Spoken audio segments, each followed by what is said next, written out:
cause I got something to prove. I gotta take what I hate and finally make a move.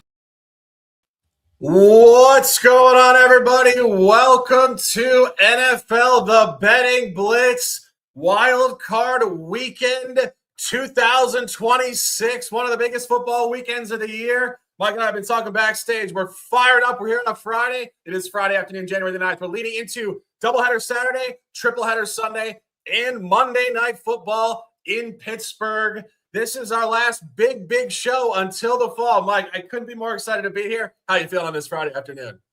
Sad to think this is the last big one before the season is done, but man, things got amped up here. Suddenly, not so casual. If I could steal your saying there, Shark, man, I'm fired up. So this should be a lot of fun. This is a big weekend. I think this is the biggest weekend for football. We had a great college football game yesterday. What a finish. Shout out to the U. Getting her done out there. Big game tonight, but we wanted to come here and record for you guys so that we can get this content out there. Get ready to go because we got something to say about all 6 of these playoff games this weekend, Shark. I'm ready, man. Yeah, absolutely. This show is not arbitrary. It's not because Mike's taking a flight to some casino out west for the weekend just to take the weekend off. No, we want to give you guys full business. We want to be here and talk all the games. Obviously, we usually record Sunday morning. We love to get in the morning, but it's the afternoon. We see you guys at work all across the world. Get in the chat with us. Hang out with us. We're going to give you guys full details, sides, totals, props, full conversation. Probably going to run about 50 to 60 minutes here. I couldn't be more fired up. If you guys are on X, please drop a repost. If you're on YouTube, drop a comment. Please get in the chat and hang out with us. And Mike said it. I'll say it again. Suddenly not so casual Friday in January. Let's talk some pro football. First game of the card. We're going tomorrow afternoon, 4:30 in Carolina. Rams-Panthers Part 2. When we were handicapping this game, we weren't necessarily expecting to see a rematch, little revenge game here. It just so happened these teams played in Carolina earlier this year. One of the craziest games you'll ever see from the Rams, given their quality this campaign, actually lost outright to the Panthers 31-28. We were on here. It was Mike. It was myself. It was week 13. It was November the 30th. Mike told you guys, wrong team's favored. Carolina's going to win. Mike, you were not wrong. However, now we take a step back. It's the playoffs. It's wild card weekend. It's not 1 o'clock in the afternoon. It's 4:30. Stafford, McVay, Nakua, all the boys coming across country. This is a business trip. Watch out, Charlotte. It's going down. We're talking Rams. Mike, what's going on here? 56% of the bets, 67% of the cash coming in on this thing, you guys. We talk about these betting splits as a weather vane, not to necessarily say that it's the end-all, be-all, but to give us a litmus test of what's happening in the marketplace so that we can try to evaluate what the books think about this action coming in. And it's pretty consistent Carolina Panthers right now with line movement against them. The total went from 46.5 to 46, which is an interesting move, precipitous move with 73% of the bets and 67% of the cash on the over here. Yeah, we talked about this game prior to, and wrong team favored, got that one. That was a big banger on the money line for us, but you know, look, yeah, it's a revenge spot here. McVay, what I like, and you talked about this last week. You were so dead on, Shark.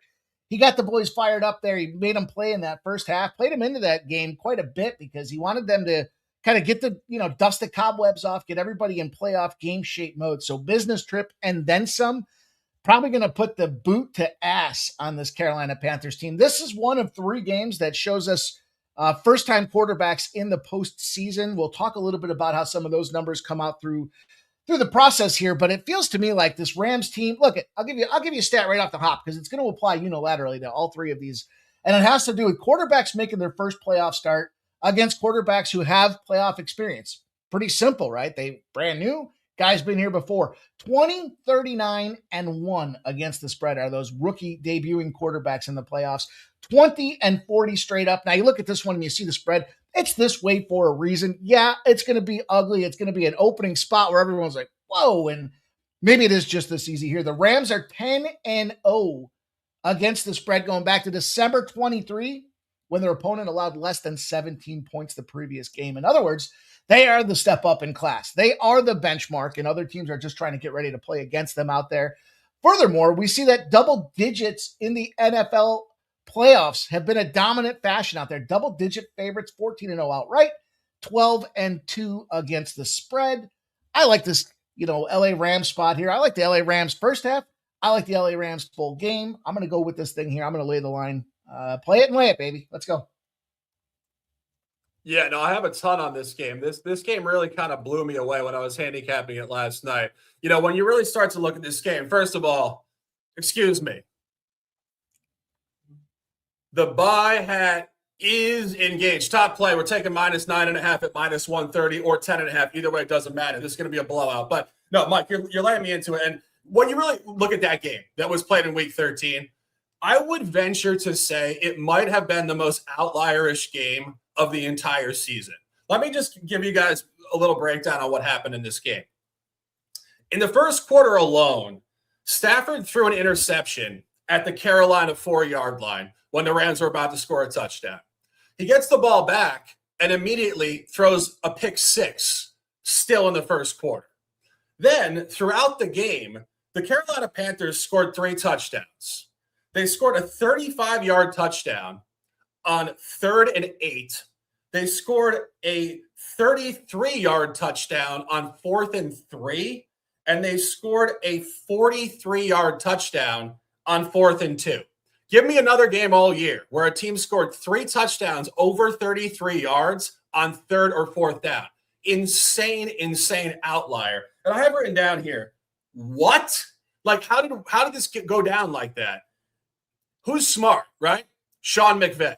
He's been on this team all week in the film room, chastising them for that particular effort. It was inexcusable. It was incomprehensible. It literally makes no sense statistically. Carolina could have lost that game by 17 points very easily and walked away with an outright win. And speaking of margin, Mike, this is very interesting. The Rams this year on the road have either lost straight up or won by an average of 18 points. It is all or nothing. And I think we're going to see a blowout here. But, Mike, just wanted to throw it back to you. Carolina's point differential is an insult to sports. How the hell are they in the playoffs? It's -69. They have a worse point differential than the New York Football Giants. People in the chat, talk to us. How egregious is that, Mike? I said to you backstage, we can start a new rule effective immediately. And I'll be the chairman behind this one. We don't need to have NFC South teams in the playoffs. I mean, it's just a series of situationally bad teams playing football. And it feels like I've seen the same thing time and again, where it's sub 500 playing at the end of the season. Let's see. I mean, they didn't even control their own destiny when it comes to getting into the postseason. It's just ugly. And I do like the Panthers, I think, in terms of the rebuild and how things are moving down the line. But I just think you're in a bad position here. You look at this Rams team and, rushing defense, not the best in the second half of the season, but they still ranked, and I've talked about this stat with the DVOA. I think this hybrid complexity of taking a look at down and distance, play call, success rates, havoc plays, it kind of bundles all of this together. And look, 5th best DVOA and ranked 1st with just a half a rushing touchdown a game. So now you're forcing Elder to have to, put the ball in the air. And you're going to do that against a Rams team that can go out there and fire. They've been resting Davante Adams so that hamstring can come out and be healthy. Think about that. They exploded with Puka Nacua in some big games out there. And they did that pretty much without Davante Adams. So now you bring this guy back in there. I don't know how the heck you're going to see this, Carolina Panthers team hang on. I mean, that's literally what they're going to have to do is try to hang on for dear life and hope it's not a blowout. They did outgain them that last game as well. So despite the fact that they just couldn't come up with the win, they did outgain 379 to 358. And it was bad turnovers on the potential MVP of the year in Matt Stafford. Is he going to do that again? This is where the experience comes forward. And if you're sitting there on this other side of things, I wonder how Carolina Panthers are going to put the ball in the end zone. That's my concern when it comes to the total in this game. You know what? I might even start looking at that team total on this Carolina side and lean to the under in this game, because I could see this game goes over because the Rams put it over. And I think they put this Carolina Panthers over their knee and show them what experience looks like in the playoffs. No, I totally agree. And you're right on with it. The Rams have scored the most points in the entire league this year. 518 points. They're incredibly explosive. And as we mentioned in the previous game, they scored 28, including 2 turnovers deep in Carolina territory. I also think the first half here has a ton of access at -6.5. First of all, let the number tell you the story. -6.5 on a 10.5. That's 60%, not 50%. It should be evenly weighted, not leaning one direction. It's heavy in the first half. The Rams are going to come out here like it's game 7. I mean, really, this is a huge, huge spot for them. And final point on this, talking about the Rams either losing straight up on the road or a blowout win, same conversation with Carolina at home this year. Carolina is 5-3 straight up at home. They've either won outright or gotten blown out by the Bills by 31 points, 10-point loss in the division against Tyler Show and New Orleans, and a 17-point loss, 27-10 in Week 17 against Seattle. Seattle and the Rams are very evenly weighted. That was only Seattle -7. Books like the Rams more. Hate to say it, Charlotte, there's a lot more stuff going on the basketball court with LaMelo Ball over the weekend. This is going to be a blowout. I'll give you guys 2 official plays. Take the game -9.5 at -130. Take the first half at -6.5. And let's keep it moving. Next game on the card, divisional football in Chicago. 8 o'clock Saturday night on the Lake Michigan in January. I wish I was there. Mike and I would be there. We're 10 drinks deep in the parking lot. We're shouting at Caleb Williams. We got a bunch of beautiful women in Chicago hanging out, earmuffs, fur coats, all of it. This is going to be a hell of a game. The Bears are finally back in the playoffs. This is a rematch of a game you saw, maybe ironically, bizarrely, coincidentally, a couple weeks ago. Prime time, Green Bay at Chicago. Chicago walks it off in overtime. DJ Moore, long catch. Great play to go to overtime. Back end zone catch from Jacoby Walter or something like that in regulation. Nonetheless, that was Malik Willis. Jordan Love is back. LaFleur is more experienced. I think we're looking at Green Bay in this one. Mike, any thoughts? Yeah, so we were live when they came out with the NFL schedule, the official schedule on that Sunday night spot there, and commented that, between Sunday and Monday, this one got whacked by the sharps galore here. That now this has become kind of the pros versus the Joes game of the week here. And public coming in on the Bears, 71% of the bets, 68% of the cash on the Chicago Bears right now. It's gone from, they were -1.5 favorites to now +1.5. So flip-flop a Rooski here when it comes to this Green Bay Packers. And 45.5 has moved down to 44.5 as far as the total. So they're talking about elements. I know you're going to touch on this as well, but they're saying, hey, it's going to be snowy and it's going to be cold. And why wouldn't it be? That's playoff football for these teams in the NFC North. So I think it's business as usual when it comes down to that side of the house here. What kind of surprised me is you look at the schedule. I'm not a Packers fan. I've said that I think Jordan Love is soft. I think that this team, the makeup, the complexity of these players and the lack thereof are just things that you can't admire. They only got into the playoffs because of a tie against the Dallas Cowboys team that just looked lackluster at best. And, I think that the Bears, I give grief to the NFC South, Shark, but the Bears, I think they're a beneficiary of just this division beat themselves up. I mean, it was a tough division between the Minnesota Vikings with Sam Darnold and then the Detroit Lions and Jared Goff the last couple of seasons. Green Bay started to throw their hat in the mix. And so these guys just all beat themselves up to the point that the Bears were able to kind of come through unscathed because they were young. Now they've been dealing with injuries themselves. Dunze is a big one out there when it comes to the offense. And what's Swift going to do on the ground? I think that a lot of people are discounting the Green Bay finish, maybe because of the Malik Willis thing here. But I know some of these fans don't want Jordan Love to be back in this game. I think that's the challenge. I can't wait to hear your thoughts around what that's going to look like because they're just feeling like this Willis cat gives them the best chance to win. And they might not be entirely wrong when it comes down to it. But I like the sharps on this side of things. I like what they're saying about this Green Bay Packers team here.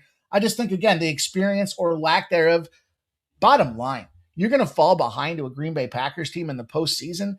You got Caleb Williams, 29th in passing success rate. Guess what?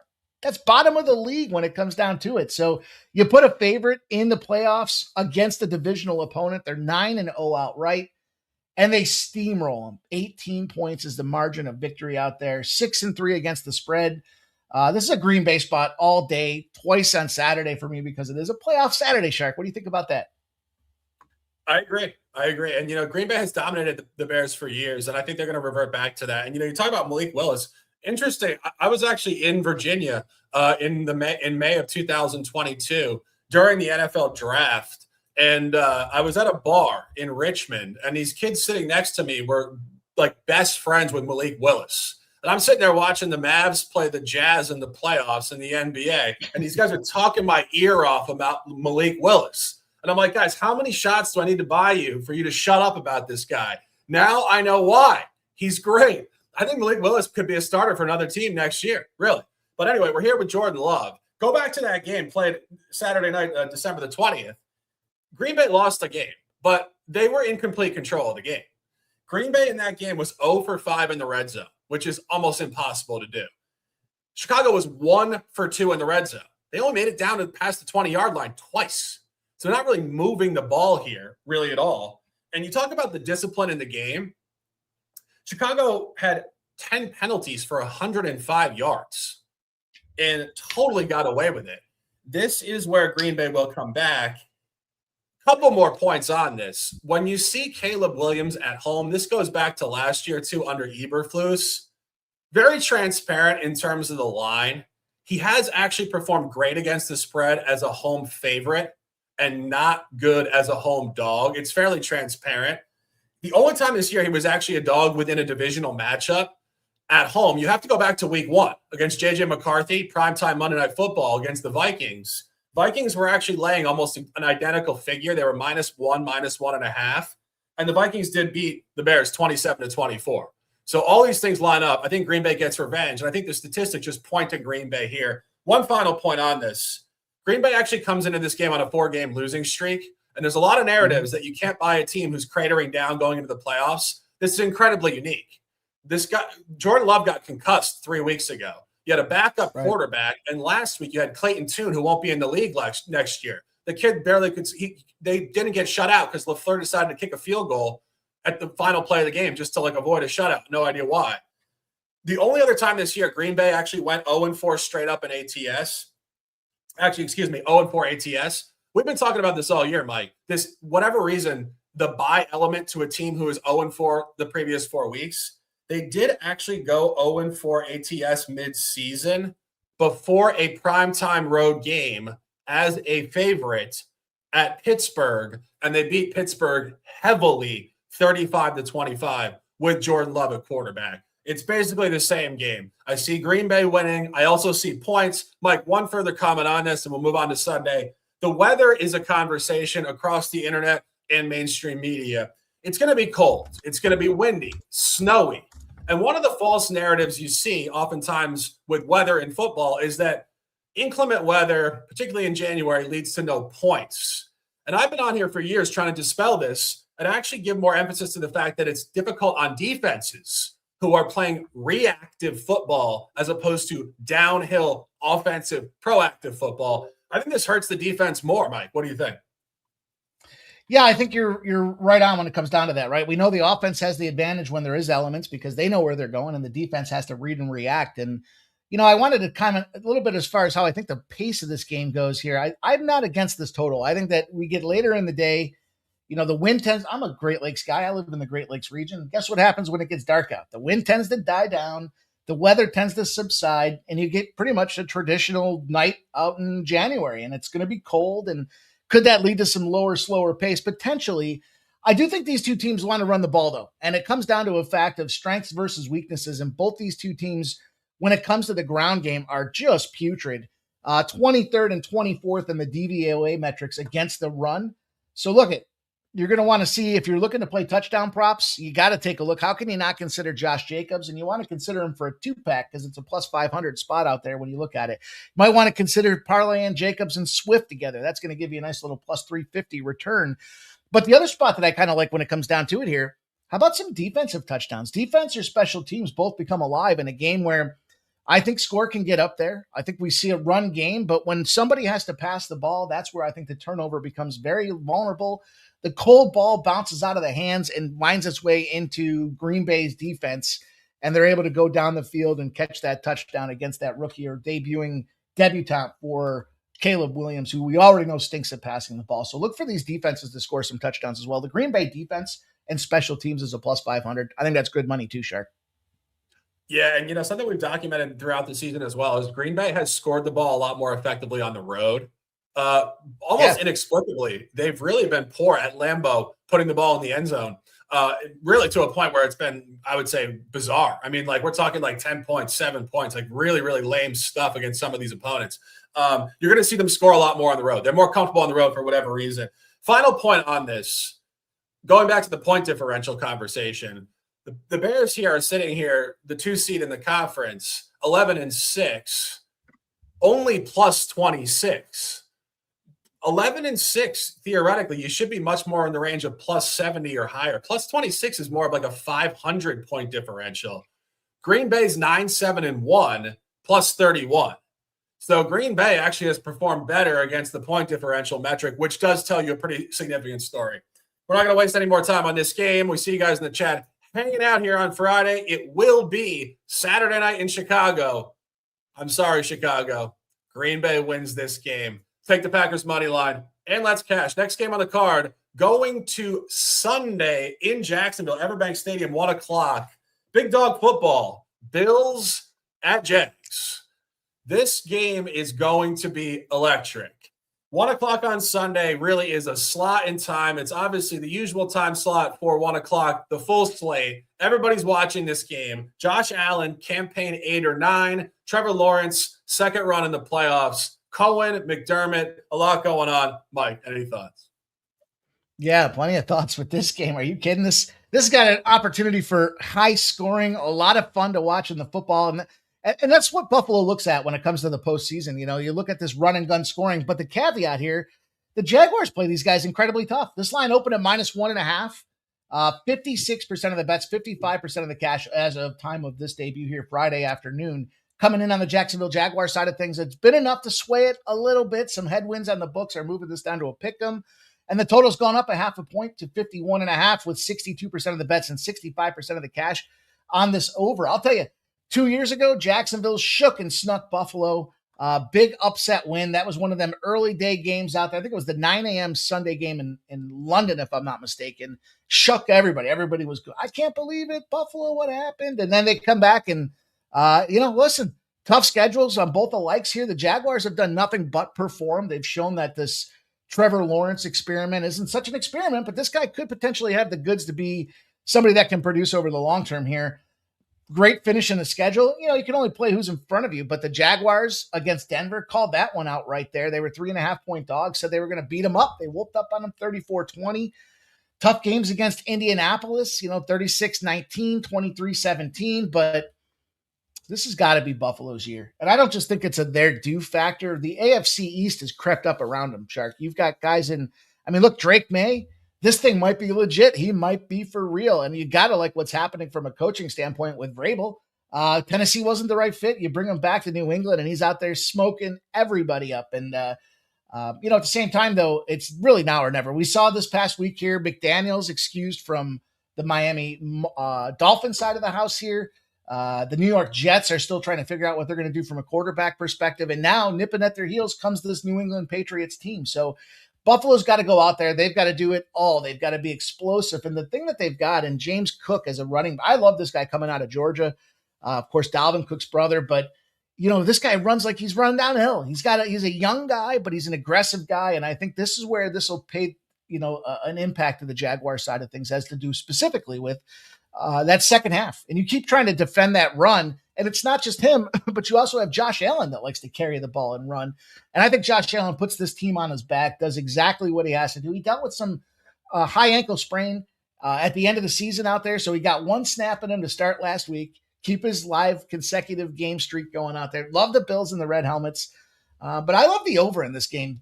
Jaguars games, after a small win, 12-1 to the over. Buffalo wants to be in a shootout. And let's not forget that this Jaguars kicker can make a field goal from 107 yards away. I mean, this guy can put 3 on the board. That's going to be the difference, and that's why I really like scoring in this thing here. Playoff dogs on an 8 or more game winning streak do not come through, Shark. They are 3-10 against the number. The thing is, there's a little bit of a underestimation here, I think, against Buffalo, because the average line for these playoff dogs are 5 points.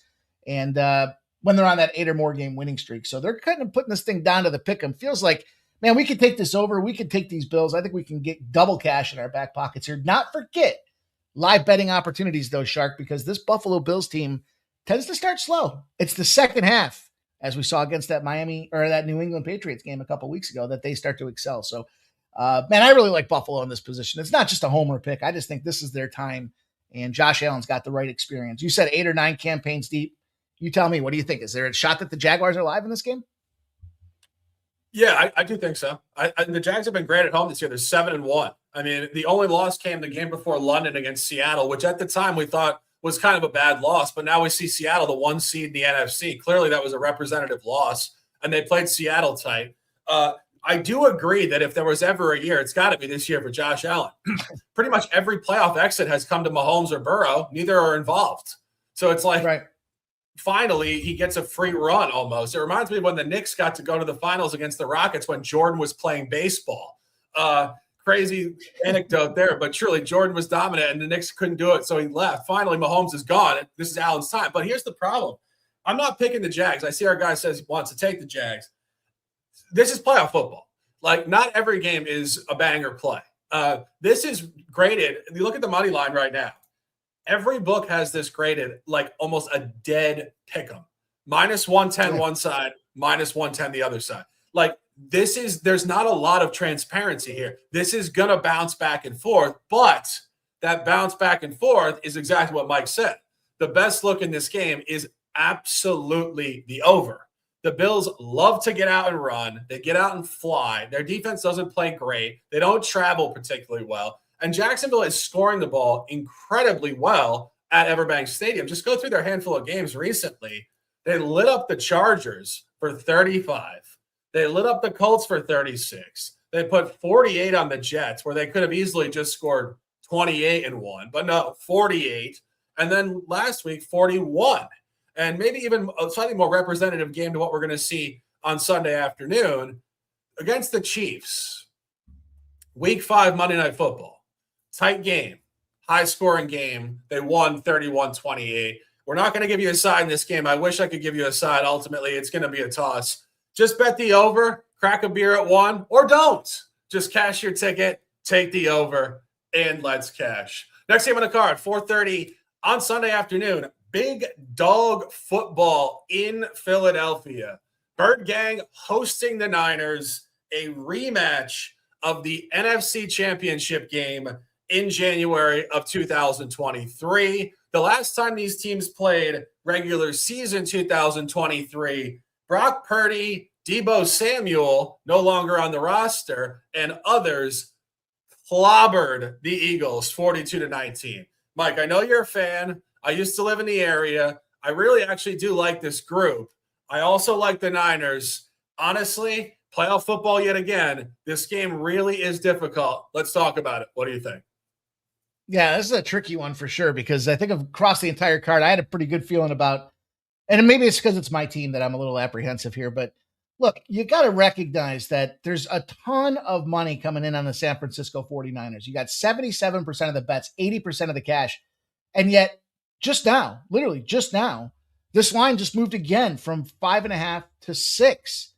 So with all this money coming in, why are they making it more attractive to bet the San Francisco 49ers team? I talked about Jordan Love being soft out there, and I think Brock Purdy's a softie as well. I mean, listen, he got hurt in Philadelphia the last time he played, and you got a lot of conversation. You got a lot of talk going on right now. Eagles can't produce. They put up 0 points in the second half of that game against the Buffalo Bills. They did exactly what they needed to do to win that game, and they snuck it out. Nice little 1-point victory. Bills went for 2, couldn't get it done. Everyone was losing their minds, going, "What are you doing that for?" They had nothing to gain. They're here for it. And speaking of nothing to gain or not really caring, this Philadelphia Eagles team gave themselves a free bye week last week. I mean, they had the opportunity to clinch the 2nd seed. They said, "We don't care." And I said this, I think you and I talked a little bit about this last week. You can only play who's in front of you. They're professionals. They just say, "Hey, we got to get it out of the way anyways. We might as well go face them now." And they wanted that home field. They got home field. They got a situation against this 49ers team that, Christian McCaffrey, not really productive early in the season, not scoring a running touchdown for like 7 weeks. You've got a Kittle situation where he's been banged up, and you got Lane Johnson coming back on this offensive line for the Eagles. I mean, this is a tough situation for the San Francisco 49ers. Now, Nick Bosa, Fred Warner, big injuries, big guys missing out of that component, but We'll see if they can play or not when it comes time for it, but I'm not going to move away from this Phillies team here or this Eagles team, regardless. And this might be just a homer in me, but I think the Eagles have what it takes across the NFC to battle. They're battle tested. They built in a bye. That was a very strategic move last week to say, screw it. And then look at the other side of things here. Eagles are going to have to go out there and just ground and pound this thing. Get it to your guys like Saquon Barkley and let Jalen Hurts go out there and run, because 49ers defense, 25th DVOA against the run, 25th over the last 6 weeks. They are who they are when it comes to getting beat up on that ground out there. And I think that's how this clock ticks. I really like the under in this game. I think this is a lower scoring affair as well. And it kind of breeds to the fact that I think this is a ground and pound type of game. You think this game's battled in the trenches, Shark? I do. I think the best look in this game is probably the under. Again, this is a really tough game. These are, this is playoff football. We're really honing in here on the best teams, and the best teams oftentimes do play much more closely to the number. They're that talented, and also the books just have a real grip on their pattern, their frequency. I think this is going to be really tight, right around this 5.5, 6. In terms of the actual line, the only time this year the Eagles were playing an NFC West opponent in this line figure, they actually played the Rams early season and laid -4.5. They did cover 33-26, but if you remember that cover, it was actually a blocked kick return for a touchdown to close the game to cover. So That's right. It was a complete outlier for the Rams not to cover that game, and the Rams were actually in complete control. We talk about the first half in some of these games. I could see the Niners getting an early lead here. The Eagles this year have not been particularly explosive in the first half. They kind of feel out the game. And, you talk about the under. It's run game. It's not overly aggressive in the pass game until it's really needed. One aspect on the Eagles side that I do like, the Eagles obviously won the Super Bowl last year, but they've been to 2 out of the last 4 Super Bowls, and they're deep in the playoffs every year. Hurts is underrated. He's not outspoken. He's not bravado. He went to Bama. He went to Oklahoma. He's just a grinder. So therefore, he doesn't get a lot of notoriety. He's not in the tabloids. This is not like Michael Irvin or like Deion Sanders. So he doesn't attract attention. Therefore, the narrative is not strong around him. You notice the mainstream media oftentimes talks about the assholes, not the great guys. He's a great guy. He is a great guy. And Sirianni as well. So I think they have sustainability. And I think it's not only the personalities and the psychology, but they put it on record. They're very relevant every year. So I think that they have another level in them. And I think it's kind of like you go back to like the Chiefs in the last 7 years, you go back to the Patriots dynasty. Even when the Chiefs or the Patriots didn't look great in the regular season, you knew once playoff time came, there was another level coming. So Right. I think, truthfully, we might not even know how good the Eagles are. And that could actually be why this is getting steamed up to -6. Just my thoughts on the Eagles. I do think the under is the best look in this game. One final point on this. The last time these teams played, it was a regular season game, as I mentioned, in the fall of 23. That was a revenge game for the Niners, and they were angry because they had lost the NFC Championship game. And in that game, played January 29, 2023, Purdy actually got hurt in the first quarter. And the Niners had to finish the game with Josh Johnson at QB. So the game was kind of a formality. It didn't really play out like it was supposed to play. The Eagles kind of got like a free pass. And when the Niners came back in, pissed, Purdy balled out, 314, 4 touchdowns. So he can carve up the Eagles defense, which sort of dispels the under idea. But I do think that Shanahan and these boys are going to have scheme driven to stop Saquon Barkley. And my favorite look in this game is under yards for Barkley. I just think that when you look at how teams have defended him all year, the story's out. The box is open. People know you stop Barkley, you make Hurts pass the ball. Best look in this game for me would be under Barkley. Game could go either way. It's going to be a hell of a game. It's really a classic in the making. I mean, these are 2 storied franchises, coast to coast, 2 big cities. Best of luck either side of this game. Let's dominate. Next game on the card, Big Dog Football. Prime time in New England, Foxborough, Gillette Stadium, 8 o'clock Sunday night. Man, I couldn't be more fired up for this game. Drake May, season 2, Vrabel season 1, and here they are, the 2 seed, back to where they always been, it seems like, for the last 20 years. It's a new group. It's a new quarterback, but it's certainly a similar energy. You got McDaniels calling the plays. You have an ex-player, linebacker coaching the team, and you have a quarterback, Drake May, who's 23. Sounds like he's 35. He's mature. He's militaristic. Says the right thing. He looks the part. He plays the part. Mike, you're going against the part, taking the Chargers. Talk to me. I can't believe the Chargers are actually even in the playoffs. And furthermore, I can't believe I'm actually taking the Chargers. You look at this team, I mean, they started off with a bang, and that's kind of what got them where they are, I believe here. 59% of the bets and 55% of the cash. They like the Patriots. Yet the line's not moving. And you get the hooker in there, the 3.5 with the hooker. 45.5, we got 65% of the bets, 56% of the cash on the over. Has not moved. Some sharper buying coming in early in the week reported on the under in this game. Kind of makes you wonder when you've got a Drake May candidate that can go out there and launch the ball around the yard, what is going on here? But it just feels like, again, another situation where we've got Herbert, and can he actually take that next step forward? When you put the Chargers in the dog role, they are 4-0 outright. It's that situation where Drake May is making his first career playoff start. They're 20-40 against on the straight up position in those spots out there. And I do think that this is a great Patriots team, took a huge step forward this year. A couple thoughts that I had when it came down to some of the trends out there. Dogs on the road with an opponent that's improved year over year. If they've got the less win percentage, and it's a wild card round specifically. So let me take that one back to you guys. Team missed the playoffs last year. Now you're playing in a dog road position, less win percentage in the wild card. That's the Chargers. Patriots didn't make it last year. Chargers are on the road as a dog. Less of a win percentage than those Patriots that were world beaters with one of the easiest schedules in football. Bottom line, 16-1 against the spread. You've cashed 14 straight times. I'm taking the Chargers. I'm taking the Chargers to advance. I said this a couple weeks ago. I think Caleb Williams, good job, you're out. Drake May, good job, you're out. And then Bryce Elder, good job, you're out here. I'm going to fade all three of these rookies, and I'm going to take the 3.5 with the Chargers. We disagree once a show. This is going to be it. Saturday night in Foxborough. The buy hat is engaged. Turn them the hell up, Patriots. I see you guys in Boston. The place is going to be live as hell. And I think the Patriots will walk away with this one. This hat's a little big on me. I need to get a better hat. But let's talk business here. Truthfully, this handicap started for me in a better spot than I thought it would. But I was looking at this last night. I kind of thought this was a random game between two teams that don't play. You know, you got the West, the East, once every 4 years, whatever. Not the case. The Chargers have actually played a regular season game in Gillette Stadium in 2023 in December and 2024 in December. So we got data here. And this is a double revenge game and a line number. Go back to the fall of 2023, week 13, Chargers at New England. Chargers were favored -4.5. They won the game 6-0. Wow, beautiful. Oh. It was Herbert versus Bailey Zappi, who I believe is no longer in football. Go back to last year, more applicable. Herbert at year one, Drake May, with Gerard Mayo coaching the team.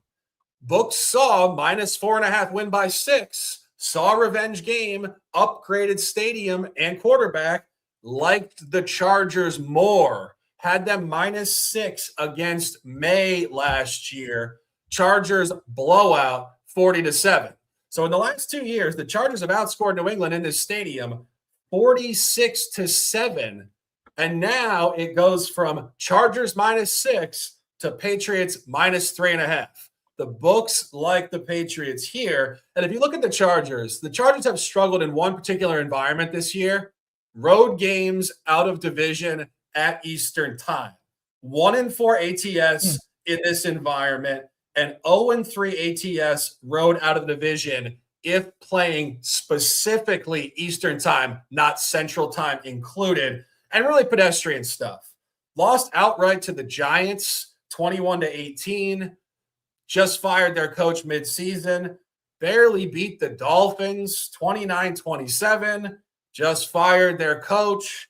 Barely covered against the Titans, who were one of the worst teams in football, and got absolutely obliterated at Jacksonville 35-6 in week 11. I'm never going to sit here and say that Harbaugh doesn't have a trick up his sleeve and Herbert can't pull it out of his ass. But I really see the Patriots taking care of business in this stadium. And one final point on this, as I said a few minutes ago, Drake May really carries himself like a veteran.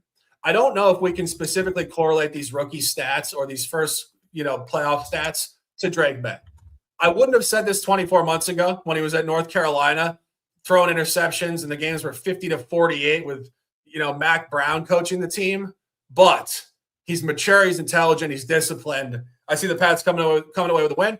We have one every show. This will be it. The disagreement play, the Shark and Mikey Money. I got the Pats. He's got the Chargers. Drop a comment in the chat after the show or right now. What do you guys think of this game? Who will cash? 8 o'clock in Foxborough, a conversation, an opportunity to dominate. Mike, I think we're going to take a little break, and then we'll talk Monday Night Football. You got it, man. This has been a lot of fun for the NFL season. I know a lot of you guys are enjoying the content. Some of you are new to finding us doing this stuff. So if you can show some love and some support, we'll be back to do this more for you guys, not just through the NFL season, but more in the spring. Shark teased it a little bit before. We'll get back to it, but make sure you guys take a second and smash that thumbs up button if you haven't done so already.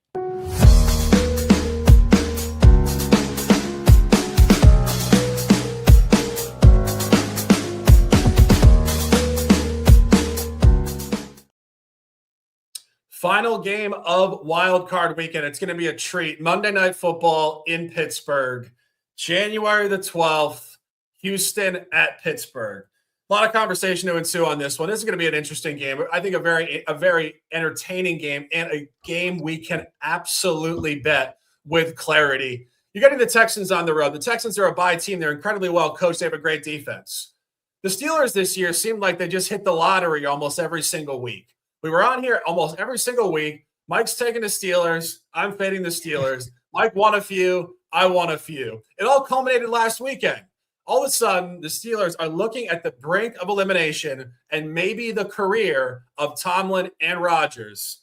Enter rookie kicker for the Ravens. Blocks it out to the right. Add a little slice to go out of bounds at a golf course. It was beautiful. Scripted. All of a sudden, Ravens are at home. John Harbaugh is fired, maybe going to the Giants or the Dolphins, and the Steelers are in the playoffs. They got away with murder all year. I think it comes to a halt. Mike, somehow you still think the murder will continue on Monday Night Football. How do they do it? I don't know. I feel like I'm getting shamed by my Steelers picks here, but that was an incredible finish. The funny part is the controversy, or not the controversy, but the comments that came up post-game where they talked about how the priest was out there blessing the field with holy water, and it just happened to be the end of the field there that they were kicking that extra, or that play on there. Ultimately cost Harbaugh his job. Should it have cost him his job? I mean, the reality behind that was you've got an elite player in Derrick Henry, and what do you do with this guy? You take a knee, you have a timeout in your back pocket. You actually add distance to the overall position for your kicker out there, who's a rookie making the biggest kick in his career. So we'll probably end up seeing Harbaugh coach for the Miami Dolphins or the New York Giants. But as it relates to the Steelers game, the interesting part about this team, the way I was looking at this thing from the get-go, is here's one of the older teams in football.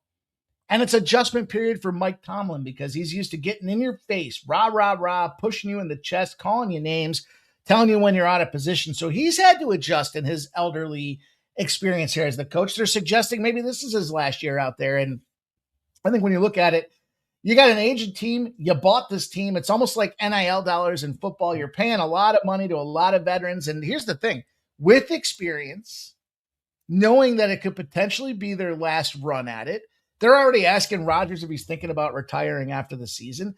These guys are motivated. They got an opportunity in front of them, and they know these don't come very often. So now you're going to put them in a home dog situation. Globally, across the NFL, going back to, I think, 1990, home dogs, their win percentage is 70%. So you look at this card here and you think, okay, well, we kind of poof the Jacksonville Jaguars. The Carolina Panthers. They're at 10.5. They're not going to win. We got another situation with the Bears. We're talking about the Packers going out and handling that home dog. We've got a situation now, the last game on the card. To me, we've got the Jaguars. We talked a little bit about that with Buffalo too. One of these dogs has to win, and I think it's this Pittsburgh Steelers team. Plus 3 points, 57% of the bets and 67% of the cash. I feel like I'm getting shamed with this Steelers side of things here, but let me tell you this. NFL wildcard against the Steelers, the money line has been profitable.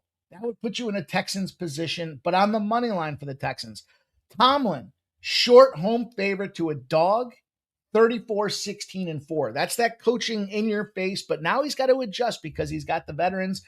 The Steelers, after being a dog in a lower scoring game, are perfect 16-0 against the spread. I'm not fading that trend. I'm not fading Tomlin in his last go, his last hurrah. I'm not fading Aaron Rodgers in his last hurrah either. I like this.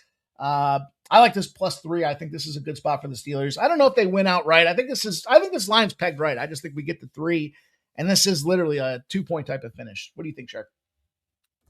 I disagree on this one. I do think that sometimes assuming that an underdog has to win just because one has to win is a little bit of a reach. I don't disagree. Obviously, most of the times you don't see a clean sweep in terms of the favorites, but I do see a favorite cover here. And I've been fading the Steelers all year. I've only lost like one bet doing it. And I'm going to continue to fade them. And I think when you look at this game, you're really just looking at just a team like the Texans on a dub 9 on an insane upward momentum point that's not stopping. Like, this team gets better every single week. When you look at what they've done, their last 3 road games, they beat Indianapolis back when Danny Jones was still playing and the Colts were actually leading the division. Then they came back the following week, theoretically in a flat spot, road back-to-back off a big divisional win, and beat the Chiefs outright by 10, 20-10. And maybe not coincidentally for this handicap, that was also a road primetime game in the cold. It's outdoors for a dome team. So they functioned well in that environment. And then they beat the Chargers 20-16 on Saturday, December 27th, week 17. So Houston is not going away. If anything, they're coming with more momentum. And I just think the Steelers are getting away with it. And if you really zoom into what the Steelers have done this year at home as an underdog, only 3 matchups, 1 and 2 straight up in ATS. Took a margin loss against the Packers at home, as we discussed before, prime time, out of division 35-25, got crushed by Buffalo when Buffalo was only laying 3 points, 26-7 Buffalo. Buffalo outgained the Steelers 372-166. Pittsburgh only had 10 first downs in the game. Guess what? Houston has a better defense than Buffalo. And the only time they did win in this environment, Pittsburgh, that is, +3 at home, was against Indianapolis, 27-20, in a game that Indianapolis had 6 turnovers before going to Europe. So it was a trap for Indianapolis and 6 turnovers. You're not going to get multiple turnovers from the Texans because they don't play a hyper-aggressive, highly volatile offensive scheme. It's a very disciplined type of team. And I think this is just a coming of age. I think it's C.J. Stroud. I think it's a fitting time for him to win his first playoff game through Aaron Rodgers, as potentially Aaron Rodgers sails off into the sunset. Mike, let's talk the total very briefly. I think we both aligned it's going to be a low-scoring game. I like this. You know, we talked a little bit about it backstage too. You said it, and I was thinking it at the same time you said it. So you got to take some thought process around these two heads aligning, and it was 2010 is the number, not the year 2010, the score 2010. It just has that feeling to it.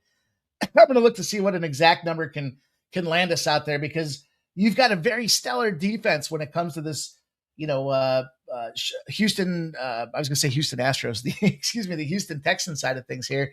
Steelers defense, maybe not so much, but I think they can kind of blend that or diminish that with the results of what Aaron Rodgers can potentially do in trying to find the seams.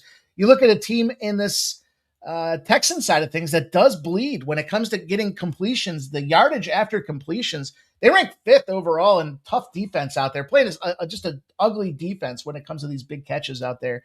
So I think that this is an opportunity not to blow the top, but to keep a conservative ground game. Don't put Aaron Rodgers in a position to throw turnovers.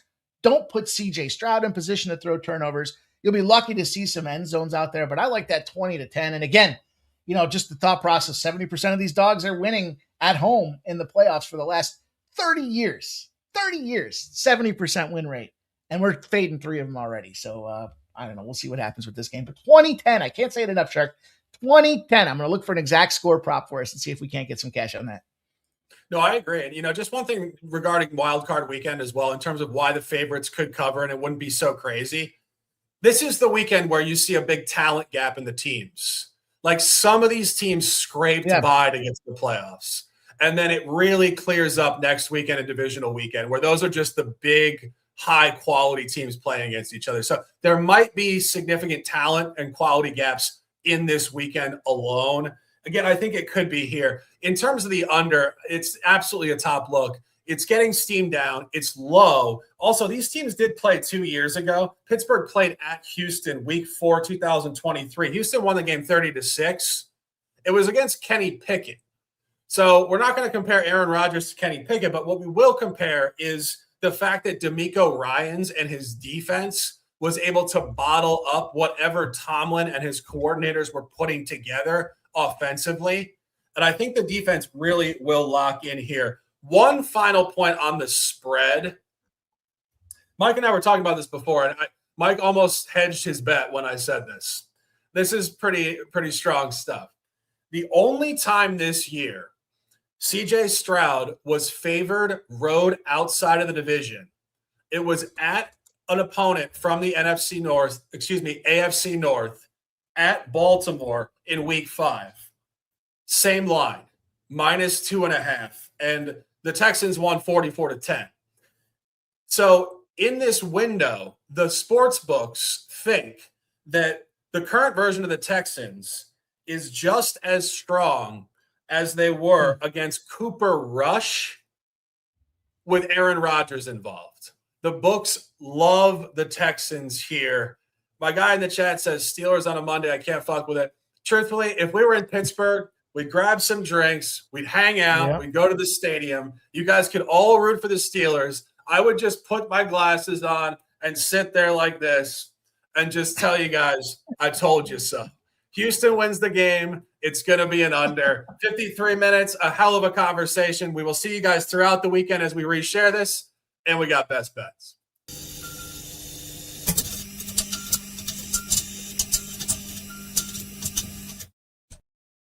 Saturdays are for sending it. Sundays are for the sharps. Mondays are for momentum. 3 days of NFL football this weekend, wild card weekend, NFL the betting blitz, the Shark and Mikey Money. Mike, we got great best bets this week. What do we got?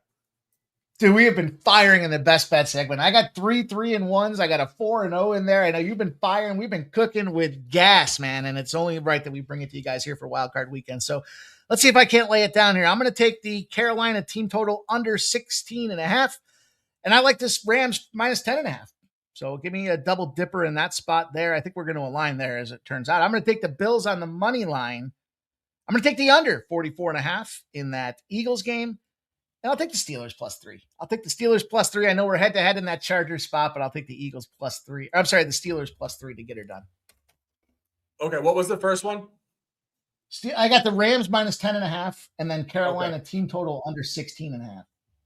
Okay, so Bills I want to overlap. Yeah, okay, perfect. Right. I got it. I don't want to overlap. I do have the Rams as well. Okay. So we'll run with Green Bay money line, New England -3.5. Let's go with the Chargers Patriots over as well. We didn't talk about that in much detail, but I do see a high-scoring game there. It's going to be prime time. Both offenses have some explosiveness. Take that at 45.5, and then we'll put in the Houston-Pittsburgh under on Monday Night Football. So that is 8 official plays. We will post those on X and YouTube. We appreciate you guys hanging out with us on Wild Card Weekend. Next weekend, we'll be back. It'll be divisional weekend. As I said, we might see some blowouts this weekend. Next weekend, that's when all the top dogs come out. We appreciate you guys in the chat. Have a beautiful Friday, Saturday, Sunday, and Monday. Mike, give them some words, and I'll close it out. Respect. Appreciate you guys that come here, do this with us. Thank you guys for sharing your feedback, your comments. Leave a note after the show with your best bet. Let's see what you guys have to say about this wildcard weekend. That's a terrific point Shark made about the gap and talent for some of these teams out there. But this should be a fun one. Guys, enjoy your football weekend. Make sure you guys check out the YouTube channel. If you're checking us out on X, follow us on YouTube. If you're following us on YouTube, check us out on X. We got all kinds of plays for you guys on a regular basis. Best bets, plays of the days, VIP clubs over at Winnable. And I know my guy Shark's going to keep hunting. So let's get that cash, man. Appreciate you doing this with me, Shark. Absolutely. Yeah. As I said, we want to get on here on Fridays. We give you guys the full breakdown before the Saturday games. I'm hyped for this weekend. As much as we might see some blowouts and whatnot, it really is a great weekend of football. We got 6 games. We got so much action. We got college football tonight. It's just a great time to be alive. We appreciate you guys so much in the chat. I'll say it every week. Only a few guys comment. I totally understand. Everybody's living their life at work, doing a whole bunch of stuff. You don't have time. You don't have the energy. We get it. We see you guys who are not in the chat as well. We see you guys behind the screen, and we truly appreciate you guys interacting with us. We will be back next weekend. Mike will be live, I believe, tomorrow night for a game. Maybe I'll stop in for a conversation. Nonetheless, always bet responsibly. 1 unit should be 1/100th of a separate account. You're not ever relying on your life expenses for a sports bet to win. It's how you stay intelligent, disciplined long-term, so no day can ever be your last day as a sports bettor. Today's the first day. It's an opportunity to dominate. We appreciate you guys yet again. Have a beautiful weekend. Stay fast, stay strong, stay disciplined,